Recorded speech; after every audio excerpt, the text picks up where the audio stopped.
Hello, hello, and welcome to episode 61 of Trails in the Pod. I'm Colin. That's Kevin.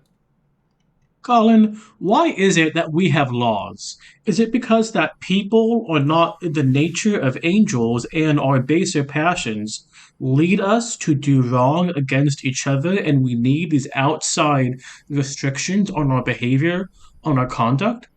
Is it to better society? Is it to keep the powerful in their seats of power? Or do we have laws because we need to keep Crossbell subservient to Erebonia and Calvard? That's right. We're back to Trailers from Zero, first part of Chapter 3 on episode 61 of Trailers in the Pod. Colin, it feels like forever since we talked about Lloyd and the gang. It has been a while. I mean, our last episode was about Central Asia, clearly an essential topic to understanding Crossbell. Although I have to say that at the end of this chapter, there was actually some resonances to the Great Game that we'll talk about, probably not in this episode, but in the next one.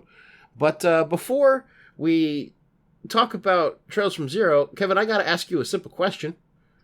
What was going through your mind when you did that cold open? I really want to know how you came up with that. We'll get to that when we get to the second part of the main quest for the second day of chapter 3.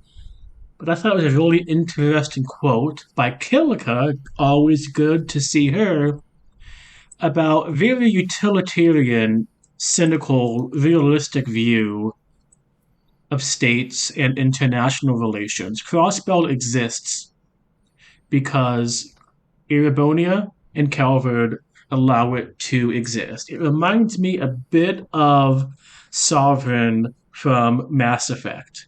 I'm sure that's a reference that Gilead Osborne and Professor Rocksmith both would be honored to have been made. It shows that they're clearly at the pinnacle of realpolitik. Kevin, why don't we talk a bit about the formatting decision that we've made for Chapter 3 specifically? Yes. So normally we would be doing the side quest in the first episode for the chapter, and then the main quests as it may be for the second episode of the chapter. And that's so we don't give short shrift to the side quests. And that's also so we can make sure we discuss in detail and really probe the main overarching plot for the chapter and how it relates to the game as a whole.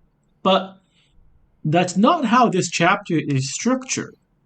It's four, I think, episodic beats with not that much connecting each component, which is each day, one day of the Crossbell Anniversary Festival. There's some, the Black Auction, but really the self-contained. That's, I think, good and bad, maybe a bit more bad than good, but it seems to lend itself more to talk about each day as a coherent unit. Sure. I think that there are probably more connections than you want to give it credit for. I'm thinking specifically of day 2 leading into 3, leading into 4. Day 1 might come off as a little bit standalone. But so in this episode, we're going to be talking about days 1 to 2. And then in the next episode, we're going to talk about days 3 to 4. The main reason why we've decided to split this up, it's not just into 2 different episodes, but we are going to be doing it in 2 different recording sessions, right? So we're recording this now, October 18th. This way we can make sure we get it edited and out for you on Sunday, which if you're listening to this, it means that we did it. Yay, good for us. But then our hope is that the next week, we'll also then be able to release day 3 to 4 on a timely manner, and that we'll be able to do it without being exhausted, right? There's a lot of really good stuff in days 3 to 4, especially in the main quest. And, if we've been talking for 2 hours, 3 hours, we're going to want to be done. We're not going to be able to cover things in the detail that we want it to. So we figure concentrate on day 1 to 2, maybe talk a bit about the structure of the chapter if there's time left, and then dig into the meat of it in the next episode. And for the sake of precision, this is not day 1, 2, 3, 4 of the festival as a whole. Correct. It's day 2, 3, 4, 5 of the festival. The festival to celebrate the founding of the Crossbell state. And how long ago was it founded? It has to be centuries, I imagine, because isn't that how the basic unit of time scale in fantasy, 100 years is a short time? Well, I mean, clearly Crossbell was around hundreds of years ago, but its genesis as an independent city-state, independent perhaps in heavy quotes, but a self-governing unit, was 70 years ago, within living memory for some of the older people. Indeed. And that's a departure from most fantasy, where you see knightly orders with tasks 500, 700 years in the making. What say you? Crossbell is new, 70 years old. And before that, I'm not really sure who owned it between Erebonia and Calvert, but the modern Crossbell state, this buffer state, is only a couple of decades old. It was more than a couple. It's 7. It's 7 decades old. Nee, nee, nee, nee, nee, nee, nee, nee. So now that we've showed our maturity and the fact that we're always on the same page, first of all, I want to get your take on the idea of playing through an anniversary festival. I mean, it's not just playing through the anniversary festival, but we're police in this. You know, it's not like we're experiencing the events of the festival, really, but instead, our job throughout this chapter is to either play security or to pick up different odd jobs here and there. What's your take on it? How did you like the experience? So it segments the chapter, which we'll talk about at a later point. The festival itself provides a coherency, a unity to the various tasks.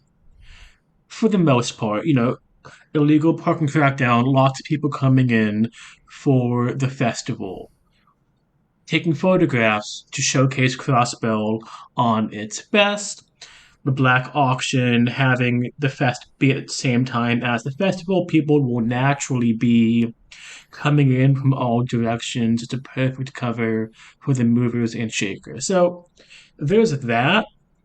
And but otherwise I felt it felt pretty normal. The other chapters of the game that we've had, we went to the same similar places, talked to the same people, but that's not a bad thing. That I think that what we've been having has worked, so having more of that is a success. For sure. To me, I think that the feel of the festival, like, it's the music. The music that plays when you're in Crossbell has this festive, celebratory air to it that, to me, like, we've been living in Crossbell for the past 2 chapters plus prologue. I've also played through the games before, so I love Crossbell at this point. And just hearing that music while I'm strutting around, while I'm helping out the townsfolk, while I'm experiencing the festival, I feel celebratory as well. It invites me to share in the joy of the Crossbellian people at their independence. And I know that sounds a little bit gauche for a fucking video game, right? This is not a real place. These are not real people.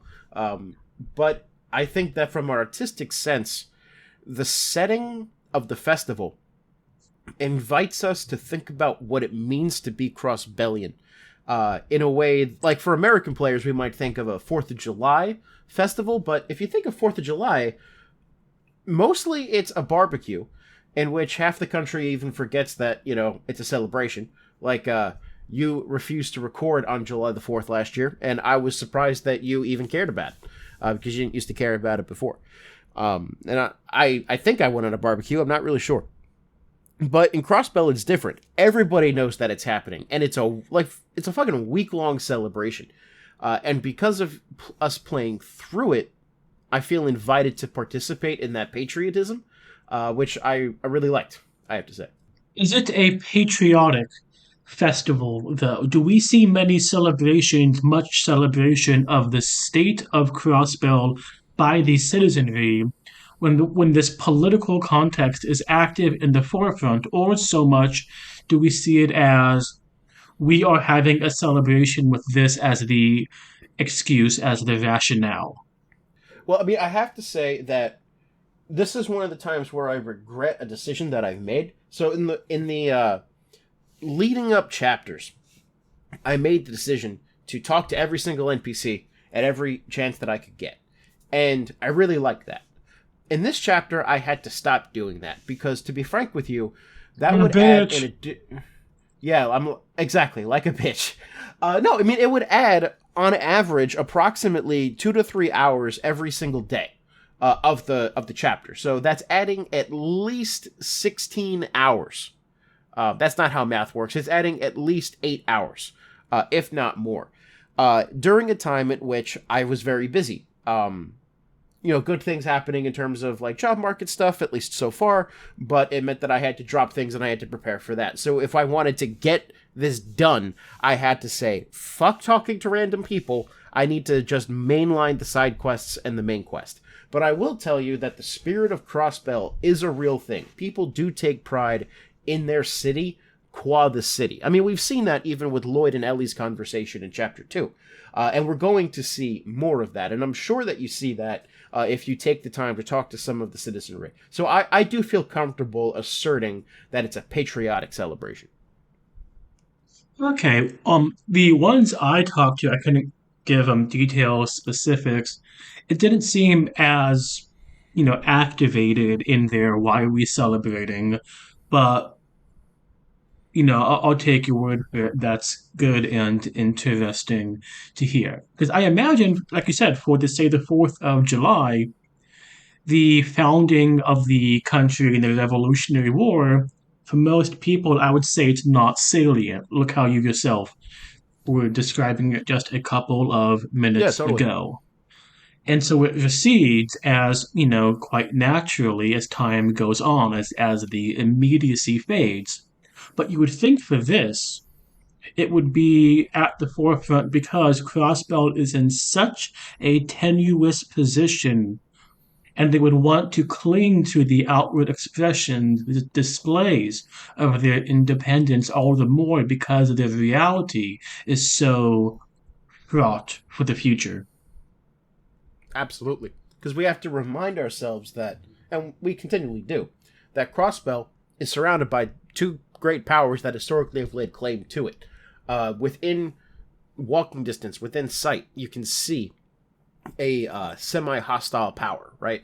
This tends to sociologically trigger identity formation because, like with America, look, we're not afraid of Canada.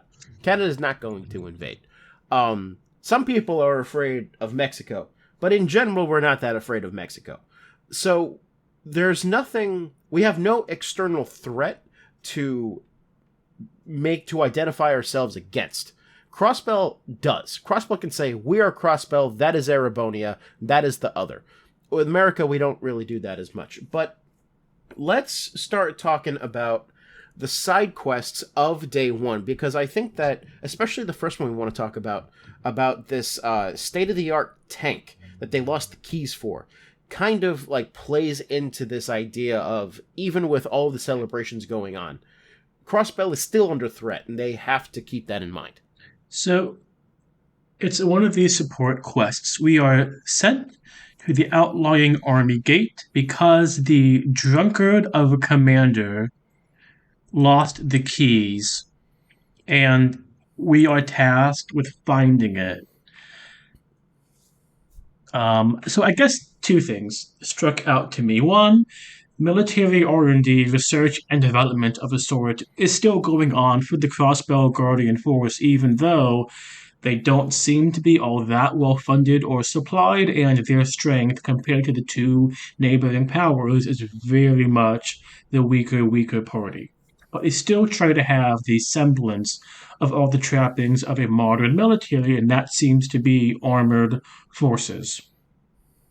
The second is we get another reference to the Rhineford Corporation. We got some, I believe, in SC or the third somewhere, and that will come into more prominence in Cold Steel 1, set in Erebonia, with the scion, the heiress, Alisa, as one of the Elisa, dude. students. It is Elisa. dubbed in English. It is Elisa. My God. Elisa. So negative. Elisa, one of the harem members of Rain's little coterie. I I'm gonna forget. have so many rants about Cold Steel 1, I'm sure, Colin. Yeah, I know, and that'll be interesting because we've actually both played that game. So I'm looking forward to playing through that with you, just to like see how the podcast changes. That we can actually talk about the full game during the whole time. For the Although some only of the people, time in the podcast right? history. Because I mean, you played like chapter 1 and chapter 2 of Cold Steel 2, I think, but then after that, nothing. Yeah, you're right. But anyway, that's neither here nor there. Remind me what the reference to the Rhineford Corporation was. Did they get the tank from the Rhineford Corporation, or are they competing with the Rhineford Corporation? I believe they're competing with the Rhineford Okay. Corporation. What really struck me about this quest, um, well, there's the simple fact that their simplest solution to hide the tank from prying eyes, which, by the way, is right next to a border crossing, is to throw a tarp on it. Which, like, I'm not sure what else they should do, but it did strike me as a little bit like, huh, that's a bit weird. But I had two problems with the quest design with this quest, I have to say. One is that it is essentially a quest in which you just run around and hope that there will be an exclamation mark Yes. that lights up. Yes. And that can work in limited things, but that's what the entire quest is.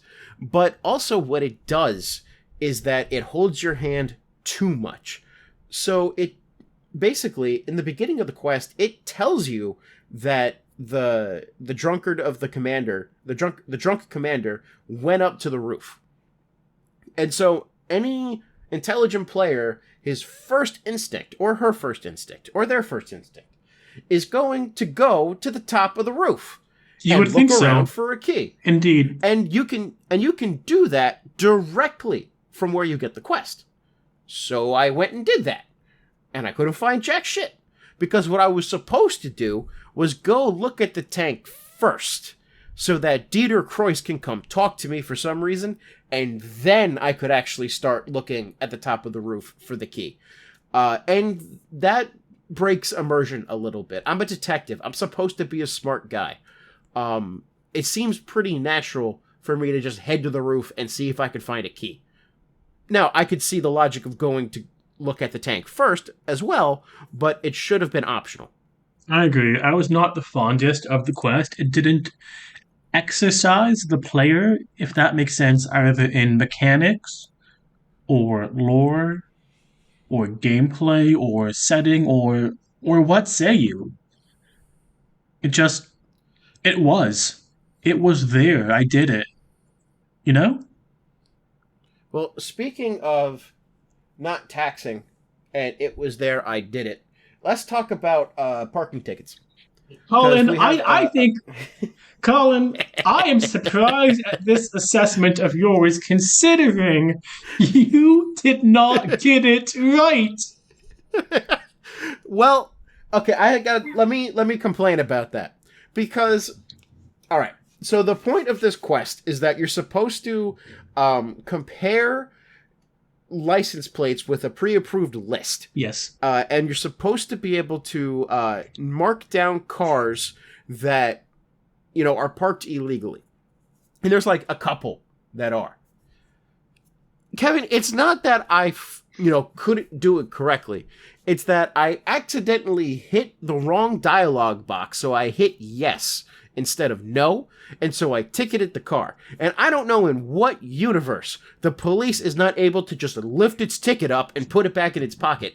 But for some reason, if you ticket the wrong car, well, shit out of luck, Sherlock, you can't pick it back up. And on the PC version, this wouldn't be that big of an issue, because autosave would work every time you move to a new area.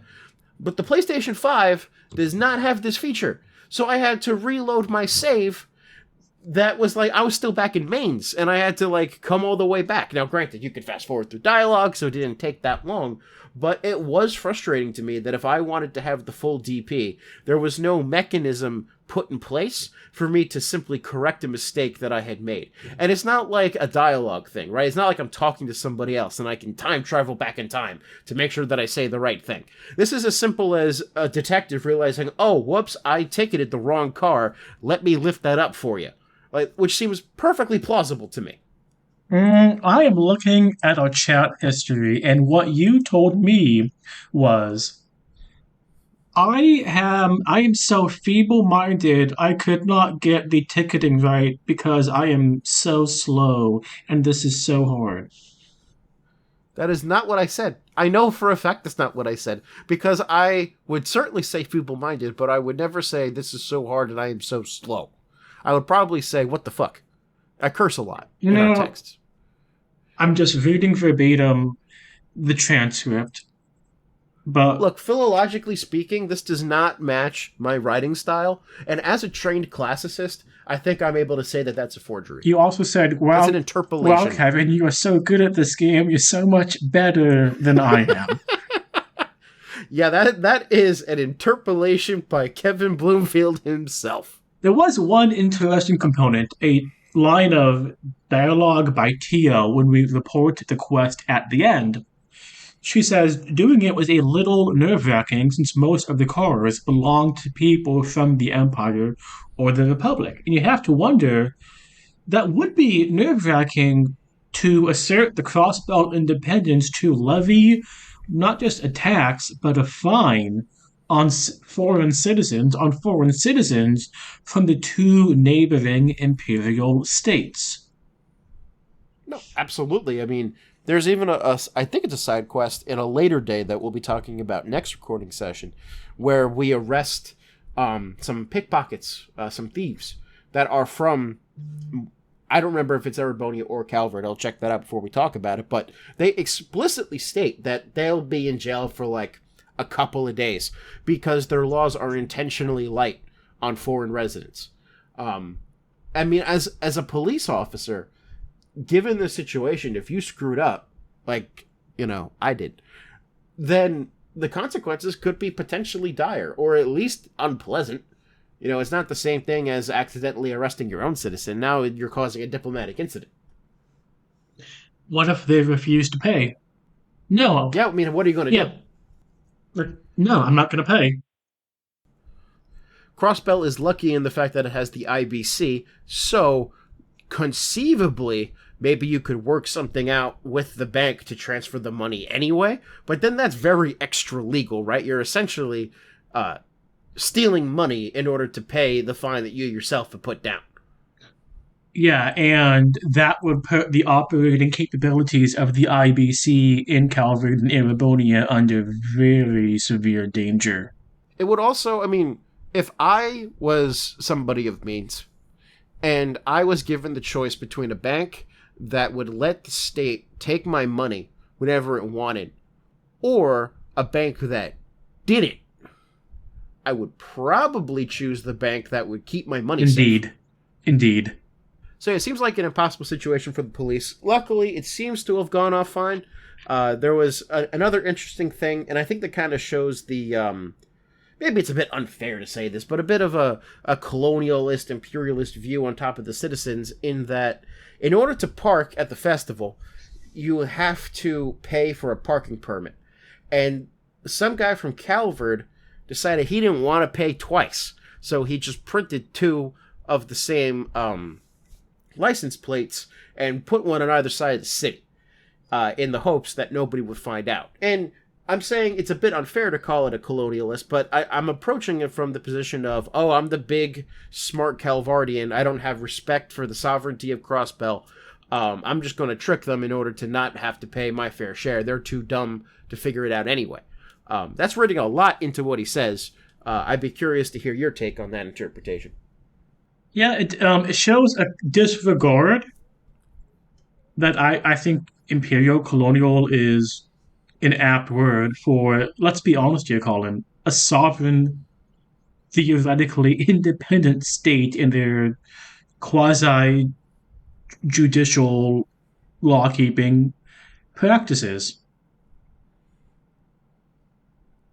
I'm going to get around it. It feels, but on the other hand, we do see items like this occur today in the U.S. And is there an imperial colonial aspect to it? I mean, that's true. I don't want to evade I too mean, just much, but I because do you think are trying there's to. something in there. I mean, I think that the only difference between like an American just wanting to pull a fast one over a private thing, in order to save a quick buck, and the Calvardian example is that the potential for it being an imperialist colonialist attitude is there. Indeed. Um, that does beg the question: just because it's possible, does it mean that you should read it in there? Probably not. It's always the trouble of trying to determine quiet prejudices in the actions of somebody who could potentially feel superior, but might not. Is somebody just racist? Is somebody a racist, or is somebody just an asshole? That's the main question. Well, that I don't think it's either or. It's more it structures the interactions with and dealings with the world as a whole, to the extent that it's inextricable as singular vertices, and that may be the way to go about it here. Can we isolate the imperial colonial strand within the decision by a citizen of the Republic of Calvard? No. It's a non zero, indeterminate factor among many. Well, speaking of several non-zero determinate factors, there are a lot of reasons why somebody might choose to visit Crossbell. And if you choose to visit Crossbell, it would be good for you to have a guide of some sort to tell you where the good places are, where the sightseeing places are. So naturally, the newspaper that decides they're going to put this together decides to hire the police to take pictures for them. Kevin, why don't you give us your thoughts on this side quest of the many famous views of Crossbell? It seemed annoying, so I skipped it. I mean, I would say that there's only one annoying thing about it, other than, well, okay, there's two annoying things about it. One is, it's basically a quest where you run around and you take pictures, which means running around to a place where you can hit the A button and then hit the A button. I don't necessarily mind that part of it, because, I mean, that's, at the very least, there's interesting cutscenes behind it. You learn more about Crossbell. You get to see some areas that you either hadn't seen before or you see from a new angle. That I liked a lot. And plus, there's a little bit of character development there about Ellie and her ability to be a photographer. You learn some... you can see how camera technology is becoming more and more democratized, but still it's expensive, you know. But the one annoying thing about it is that you can't fully... Well, I just said the one annoying thing that I then immediately discounted as an annoying thing. And then the one that is actually annoying is... It's not the fact that it can only be done on the third day if you want to do it fully. You can do all... There are 9 pictures you can take. You can do 8 of them immediately. The 9th one, you have to wait until you get to the ancient battlefield, and then you take a picture of a temple there, a palace there. That part's fine. The annoying part is that you go to the ancient battlefield on the 3rd day. You're in the place where you can take the picture. And then the game says, nuh-uh, you can't take the picture now. It's an emergency. As if all the other things that we've been doing have not been emergencies. So you have to go and finish the main quest and then walk your ass back so that you can then take the picture. Even though you could have just taken the fucking picture. So that's my only main gripe with it. But on the whole, I thought it was a pretty cute quest. I don't mind it that much. I'm glad you did it. Still sounds kind of annoying. Well, then I'm guessing you don't have much to say about it. And you know what else I don't have much to say about? Monster extermination? Exactly. I mean, I get why they're here. They're a staple. It's a good challenge. It's a fight. It's quartz. It's money. It's detective points. but we don't got to talk about them that much. The only innovation is that the quest description tells us what kind of status ailments they can inflict, so if you want to prepare, you can, but you don't have to. At least not if you play on normal. So I'm comfortable just not talking about them. Because instead, we should talk about the main quest as day one. No. I have a feeling you really, really, really loved it. Colin, I did the main quest. But I will let you know, the game sensed I did not like fishing, and it did not let me beat Dr. Joachim Günther. Colin, getting the bait, all you have to do is get a catfish. That's it. It's so easy.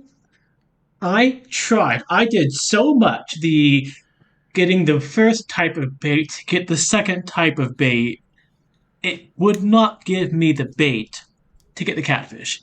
No matter how often I did it, the fish went away from the line. Even though I hit A, I did everything I had to. The game did not function. See, this sounds to me like user error, because I have been fishing this whole time, and I don't have a problem with it. I every time I need to get the fish, I get the fish. It is not a problem, because I have chosen to participate in the systems that the game has given me, and I don't know why you are so reluctant to engage in fishing of any kind. Kevin, before we actually talk about the plot of this main quest of this day one, I really need to know why you don't like fishing. Why don't you like fishing in video games? I find it boring. Okay, I'm going to ask you a question that I ask all of my students when they give me a 3-word answer. Can you elaborate, please? I, Kevin, do not find fishing an exciting use of my time. I find it a boring use of my time. It's disconnected from the game. It's not what I come to games for. Colin, I have fished in the real world, and it sucks. But this is so much faster than fishing in the real world, and you get rewards for it. It feels like just an intentional time fluffy. You fluff it, and time gets big. It feels like it's a... So I would say that's it. It feels like it pads the game, and it's not fun. I think that's the main thing. If it padded the game but was fun, that'd be one thing. But the fishing in this game that we've done, I have not found enjoyable. Well, that's fair. I mean, it does... You have to win it if you want extra DP. I tried. It's not I necessary. tried. But let's talk about what... I know you tried. Not Thank well, you. but you tried. Let's talk about why you have to fish, because it turns out that Joachim Günther, who's this, he's a doctor at the hospital. We've run into him a couple of times. He's kind of notorious for giving off all of his work to one of his grad students, which I have to say, our advisor never did. So we can't really commiserate with that. But in any case, he went missing. He decided to play hooky. And so we need to track him down. And so we find him fishing. Yeah, and then you have to beat him at fishing to get him to, do the job he's paid for. You have to beat him. So, Kevin, I have a question for you. And I'm not going to provide an answer, because I know the answer. But since you have not played through this game before, you're right to suggest that this quest seems disconnected from the rest of the quests in the rest of the days, right? Day 2 pretty easily feeds into day 3, pretty easily feeds into day 4. Day 1 is different. Why do you think that they put Joachim Günther front and center? I expect we'll see him again, maybe in the climax of the game. He'll be treating someone or something. He'll be connected. Maybe he's, what's-her-face's, Suzuki's physician, or I don't know. Shizuku. You mean Shizuku? This is going to be a meme for the podcast that you cannot. I just don't care enough to remember.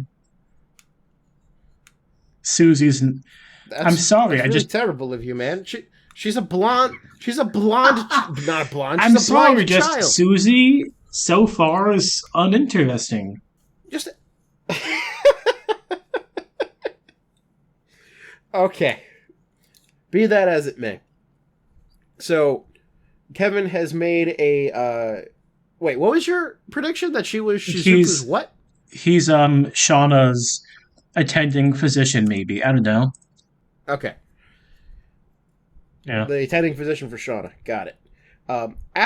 After that, we have this scene in which the SSS has to break up a fight between the Vipers and the Testaments in the market square. Joshua and Estelle get involved, and then it breaks into a three-way race between Lloyd and Randy, Estelle and Joshua, and Wald and Wazi. What did you think about this particular scene? I thought it was beautiful. The descriptions were so good, Colin. Like, The did you descriptions. read the race? I mean, I watched the race, I read the text and everything. But hard upon Lloyd, zest, swift Joshua in ceaseless pursuit. And as when on the mountains a hound rouseth from his covert the fawn of a deer, and chaseth him through glens and glades, and though he escape for a time, cowering beneath a thicket, yet does the hound track him out and run ever on until he find Kevin, him. what the fuck are you So talking about? too What the fuck are did you talking about? so too did Lloyd not escape the swift-footed son of Cassius. Kevin, Oft as he strove to rush through the streets of Crossbell to gain the shelter of the victor's laurel, it was not to be. Kevin, what the fuck? No, it's adapting the chase of Hector by Achilles in Iliad Book 22. Did you do that on the fly? Yeah. Nice. That's actually very well done. I straight up thought that you were just reading from an old translation that made shit up. That good on you, man. That was good. I just listened to the Iliad on audiobook while all the ancient epics, Iliad, Odyssey, and Aeneid, boo. I thought, wow, it's a race. Yeah, you are not a fan of the Aeneid now. You're listening to the Emily Wilson translations, Yeah. right? I have not read them myself. Mathieu uses them to teach, and he finds them very accessible for students. Very beautiful poetry, too, even if she's not the most literal. There's something to be said for interpretation. Sometimes it works like the poems. Sometimes, like the artwork for Joshua and Estelle in Crossbell, it is garbage. Colin, it sucks so much.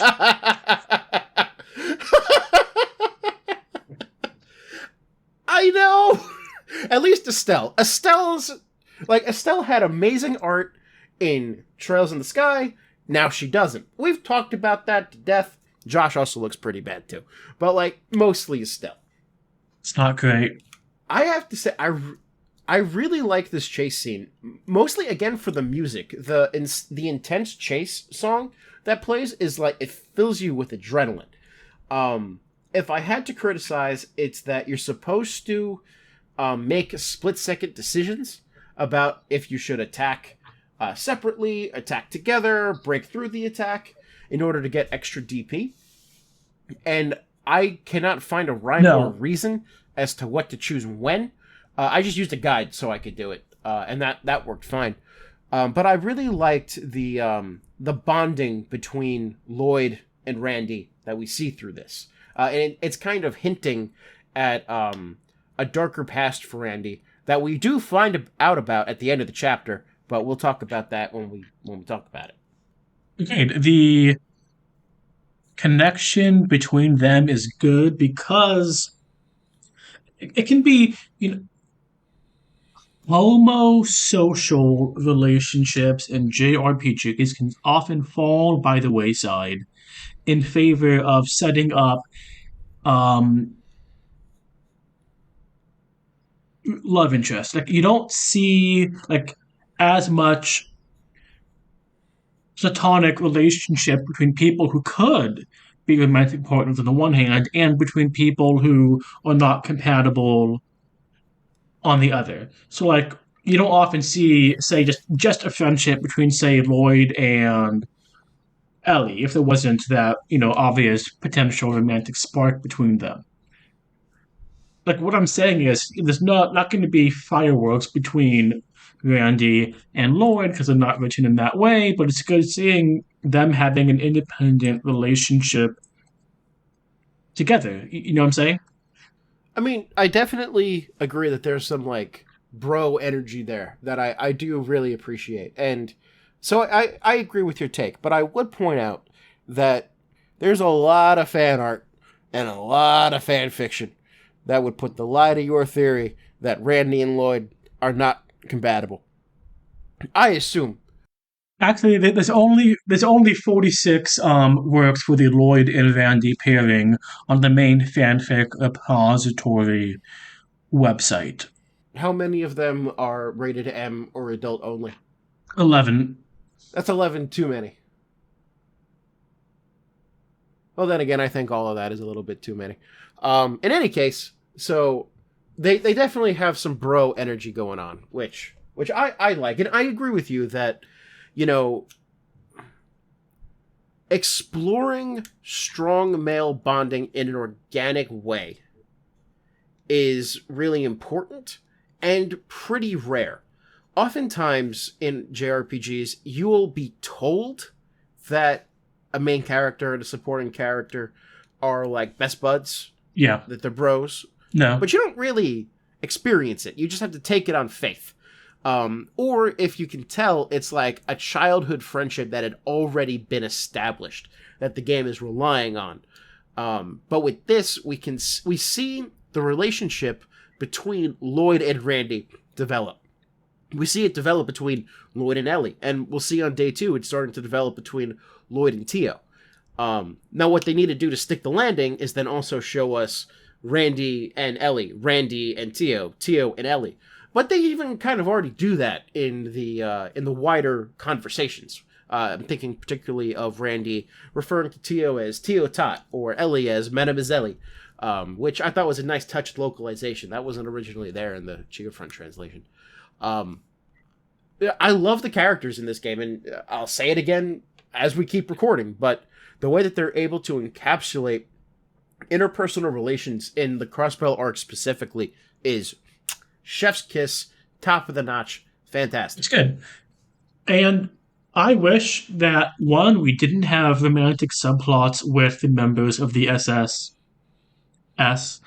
or they do what FCSC did. Pick one, make it canon, go through. Don't have this persona as you can date anyone shenanigan, which, I mean, we don't have here, but No, you're complaining about Cold Steel. You're not really it complaining about. feels like Trails we're in from the Zero. midway point between Sky and Cold Steel. Well, I mean, we are. It's the Colin, I Crossbell swear to Christ. arc. But you're You know Jewish. who also swears? Oh wait, I thought you were going to say, you know who else is what's also the Jewish? transition? People swear by the moon. The moon comes out at night. Night separates day 1 and day 2. Sleepy time, because that's the end of the first day of chapter 3.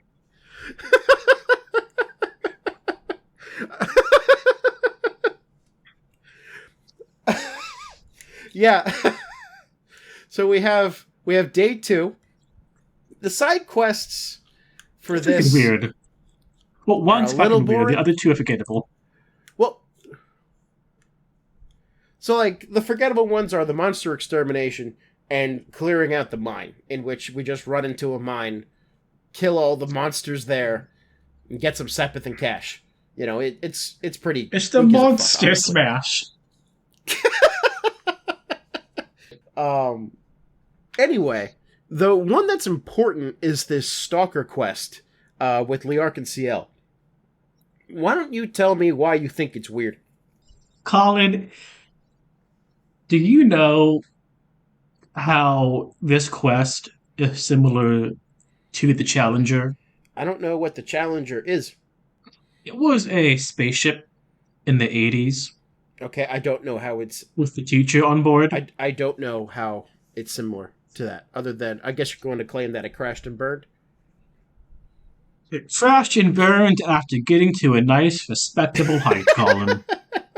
Where do you think it? Well, why don't you give a plot summary, and then you can complain about it. So, Ilya has a stalker. Has another stalker. It's not an uncommon occurrence for her, which, is a good piece of verisimilitude world building. Yeah, of course she would. She asks the SSS to take a look into it. Someone been breaking into her apartment. And we do. We have a bit of a convoluted way of figuring out what's going on, catching the person in the act, and Colin, catch the stalker, someone who is invading the privacy, breaking the laws of Ilya, going into her personal space, doing God knows what.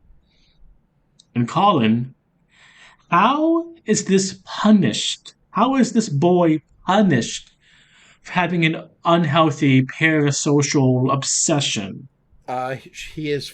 She is forced to work for He? Ilya and become a dancer. Sully is a girl. Oh, She makes a big deal about that at the end of the quest. yeah, but I'm stupid. Would you say that you're feeble-minded and slow? Yes, actually. Those exact words, huh? I think it's weird. I think it's weird. I don't reward by giving closer access. Well, so Yuck. I think that you're approaching the character of Sully from a very, dare I say it, judgmental perspective. And obviously, I'm not condoning breaking and entering, but the kid. Okay. I mean, let me just hear me out for a second, and then you can tell me how I'm wrong, and we need more law and order, and punish all the criminals and all that shit. But the kid is clearly from an impoverished situation, sees that Crossbell is very stratified in terms of income inequality, feels excluded from the good things in life, doesn't see a way out, and takes that anger out on Ilya because she's flashy and because available. I'm not justifying that. What Ilya does is... I like. The resentment. The resentment. I like the that. resentment is there. Ilya has two options upon seeing this kid and hearing her story. One is to have the SSS take him away, or take her away. Throw them in the dungeon, whatever, arrest them. But that would just fuel resentment, right? That would just reinforce the feeling of exclusion that Sully already has. Instead, she notes that the problem here is not that Sully is a bad person, but rather that she is socially alienated and decides of her own good will and heart to provide a solution to that problem and therefore help society with an act of charity. And while it's not the decision that I would have made, that's because Ilya is a better person than I am. And I think that this quest does a good job at showing this deeper, more caring side of Ilya that we had seen before. Okay, well, one, I'm perfect, so that little last codicil does not apply to me. Sure, of course. Two, thank you. Let's interrogate. So, this glittering city, the glittering celebrities, and Ilya is definitely a celebrity. And let me ask you a question. Could Ilya have become a celebrity in Liberal? Was there the support structure to make this modern phenomenon of the celebrity possible? Or, and I think, where I'm leaning, what my answer would be, is it, sui generis of Crossbell, in Crossbell's position? I don't think that there's necessarily anything keeping Ilya or Liark from being successful in Liberal.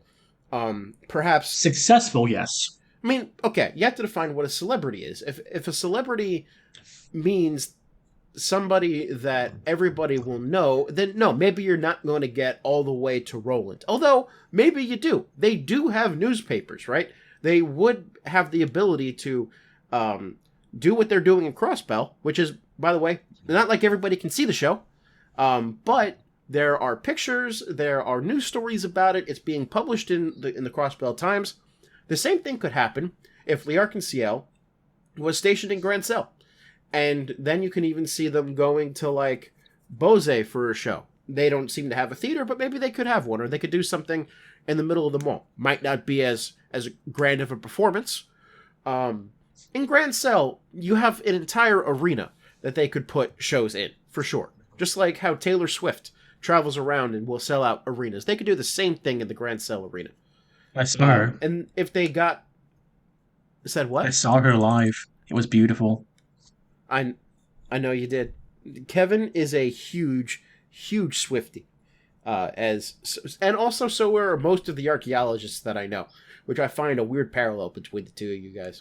On a more serious note, what I'm saying, I know that you're leaning towards she could only be a celebrity in Crossbell, and I don't think you're right. Become a celebrity. Like, there's Crossbell, it's the modernizing mass, it's the mass media, it's the communication.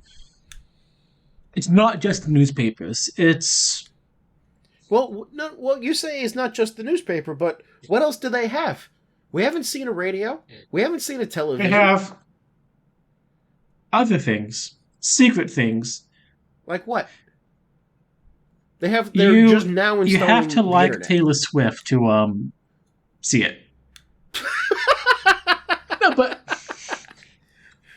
that's more of a supporting argument. It's more that someone like Ilya with the celebrity, the glare, the public attention feels really natural to Crossbell, where it's haves and have-nots. Look at the downtown district with the have-nots, and Sully is a have-not.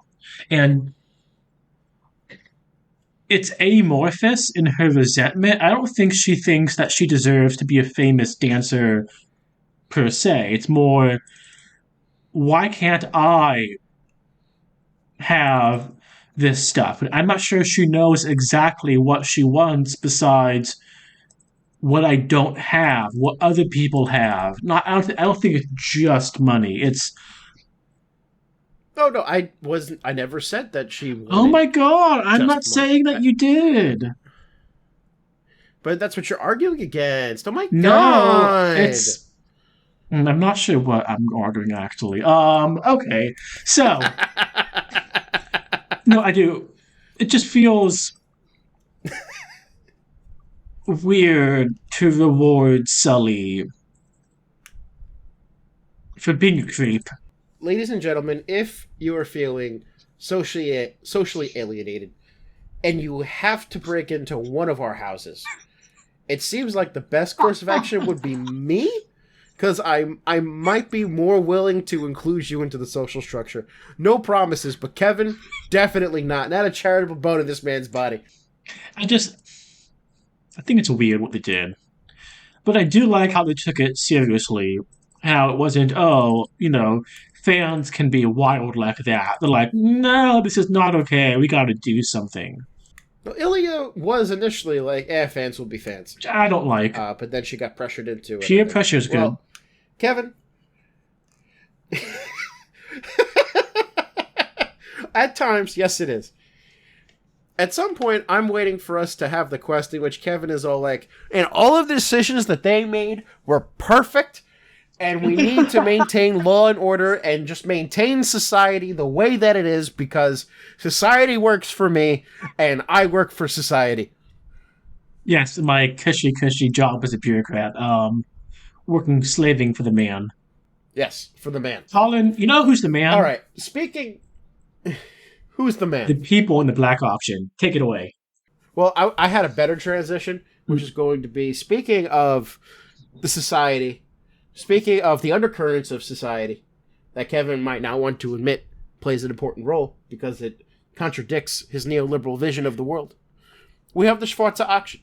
We have the black auction, which is contraband, which is run by the mafia, but implicated in the politics of Crossbell.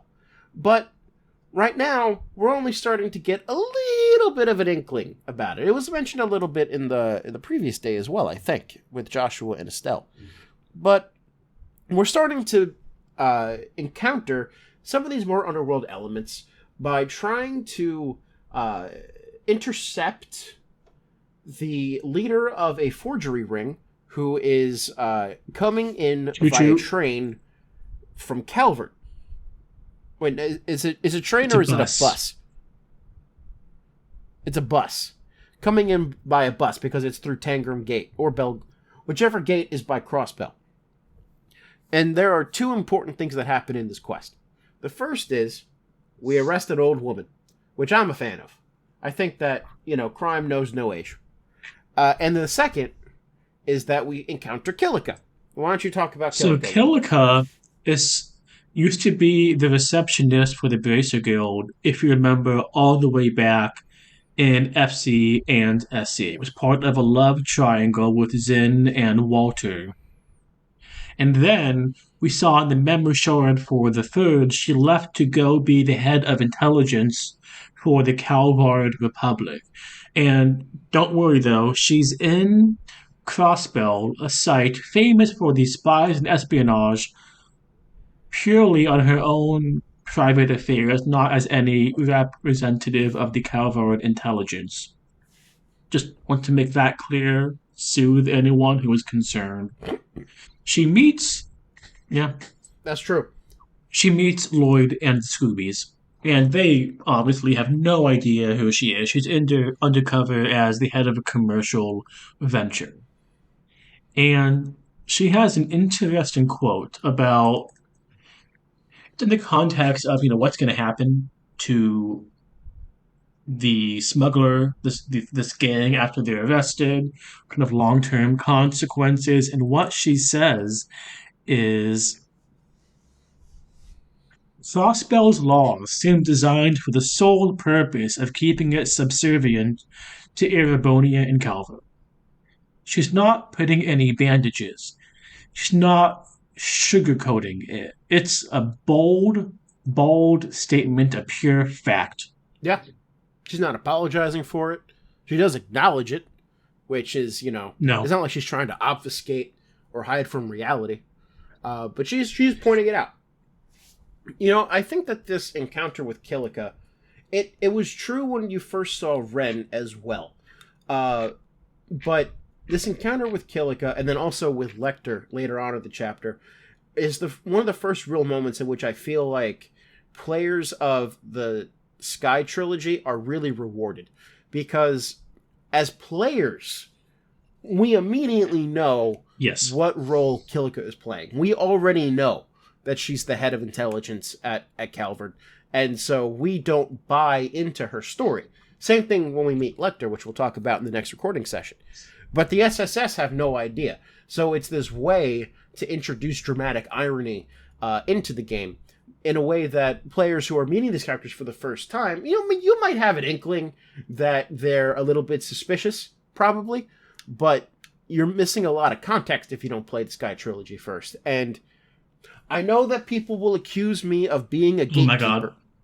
But when you first approached me about this series, you said, can I start with Cold Steel? And I said, no, you have to start with Sky.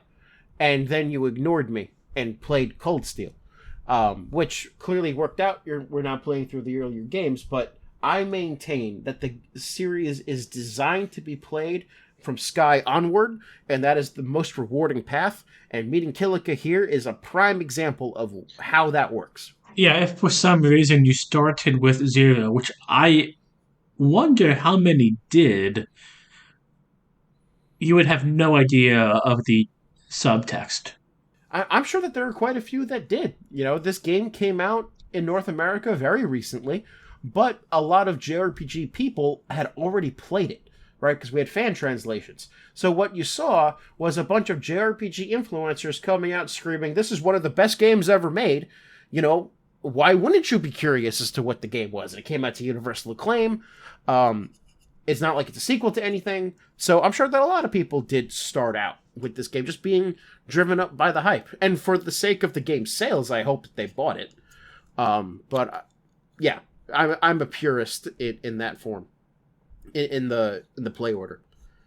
Yeah. But that's not the only thing that happens in the main quest, and not the only thing of significance. At first, it seems like a side quest is not the right word. It seems insignificant. Yona asks us for help. There's a hacker going around named Wait, Kitty no, Colin. that I want to complain. Jonah is. Wait, hold on. Whoa, whoa, whoa. Everybody stop the presses. Kevin Bloomfield wants to complain? And I thought Please, sir. some of have the floor. questions with finding the identity of the ringleader, the logic was weird. Such as what? Okay. The ringleader, it's taken a priori, has to be traveling alone. Why? In case that the people with the goods get caught, the ringleader is not culpable. They can't just have someone come in who's not carrying goods, but to establish the cover. Look, man, I'm not a policeman. I'm telling you what the SSS was told. I don't know. That's my thing. That was a really good complaint, Kevin. Also, the date of the construction of the Mishi theme park being this huge smoking gun. Like, that was a pretty good smoking gun. Old people forget stuff all the time. And, now there's some things, I forget what year exactly I did something or when it happened. Like, yeah, it's, in the past couple years, but, is it 1, 2, 3, or was it 4 or 7? Who knows? But, Kevin, it's a good thing to accuse somebody with and see how they react. Like if my grandmother did that, she would say something like, oh, well, I'm old and, my mind's going. And everybody in the family would say like, yeah, her mind's going. But this woman said, oh, shit, I got caught. You know that I'm the ringleader. I'm going to run away. That's a pretty good sign that she's the ringleader. You know who's not a ringleader, but a schmuck? Who's a schmuck? Is it Jonah? It's Jonah. Now I'm thinking of Jonah from Veep. So Jonah wants us to help counter-hack a hacker named Kitty, which I don't know if you ever hacked, Kevin. I certainly have not. But I have to imagine that hacking does not take place in a 3D action video game sequence that allows you to do things like this. Tetris? But we agree. No, that's Pom Pom Party. That's a minigame. That is, I don't remember if it's introduced officially in this game or in the next one. But that's not the hacking. The hacking is like the balls flying around in cyberspace that play when Tio and Jonah are counter-hacking Kitty. But in any case, we agree because Jonah's like, I got information that I hacked, and as a policeman, we've decided to help his illegal activity that's not actually illegal yet, but probably should be, so that we can get his not quite illegal yet, but probably should be, obtained information. We're really good citizens of Crossbell here. So we go down to the Geofront. Everybody makes a big deal about how hard this is going to be with only Lloyd and Tio, but the game is designed around you to only have 2 characters, so all the enemies are really fucking easy. And then you go into this terminal room where you're going to be hacking. We learned about the existence of speakerphone and cell phones. Well, we already knew about cell phones, but then they learned about speakerphone. And we learn a significant part about Tio's backstory. She was kidnapped as a child. She was experimented on. A radioactive spider bit... Oh, my bad. Guy Bannings saved her. So we have this connection to the Bannings banner. Did you really just say the Bannings banner? I want you to sit with that phrase. Just think about it. And think about what you've done. Thought about it. How awful it is that you did that. Thought about it, I rock, and I would unfortunately can't say any of the great Jonah from Veep quotes because they are the best ones are extremely not safe for work in an extreme manner. But we get more information on Tio's backstory, and, she's not a normal kid, young teenager, and she did not have a normal, I don't want to call it upbringing, but whatever you want to call it. Yeah, I Childhood. mean, not even a child. It's not a childhood. I don't think that's the right word. It's a development, a forced development, and it's a coping mechanism. It feels like this detachment, this clinical view of the world, of the surroundings, how she interacts with people and the environment. It feels to me like a defense mechanism. I doubt she was given much affection and the like by not her parents, by her handlers. You know. I mean, that part was clearly traumatic for her. Absolutely. And it's probably one of the reasons why she's more comfortable with technology rather than people. But what I really like about this scene is that, I mean, first of all, there's the natural inkling from Lloyd to renew Guy's promise to her. Because Guy promises that whatever barrier they face, or something like that, but, whatever trouble that Tia was facing, get in contact with him, and then they'll work together as a team to overcome it. And Lloyd, being Guy's brother, being the kind of guy that he is, tries to renew that promise and take it on as his own. And Tio says, thank you, but no. Lloyd, you are your own person. Someday you will make me a promise of your own. And what I like about that is that Tio is very firmly stating, I had my relationship with Guy, that was important for me, but I want to have a relationship with you, Lloyd Bannings, on our own terms. And it shouldn't be subversive, but it's very uncommon in JRPG writing, I feel like. I feel like in a lot of JRPG writing, you see a lot of more like honoring sibling or honoring father-son relationships as a continuation into one or the other. Whereas Tio is far more insistent upon the separation, which I find to be pretty compelling. She's not bound by the fetters of the past, in a word. Or at the very least, she has freed herself from the fetters Indeed. of the past. And that's an admirable and tough thing to do. Oh, absolutely. Absolutely. You know what's admirable and tough at the same time? Finding a way to end the podcast? Thinking about things holistically.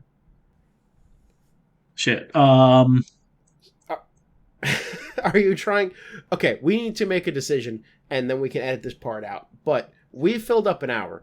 Do we need to talk about the point of doing 4 days of quests like this, or should we do that at the end? I think it'd be better at the end of the next episode once we can see. We've talked about all 4 days segmented. What do we think about the narrative strategy for the chapter as a whole? I agree. You know it's tough. In that case, Kevin. You know it's tough and admirable at the same time. What, Kevin? Endings. I'm out.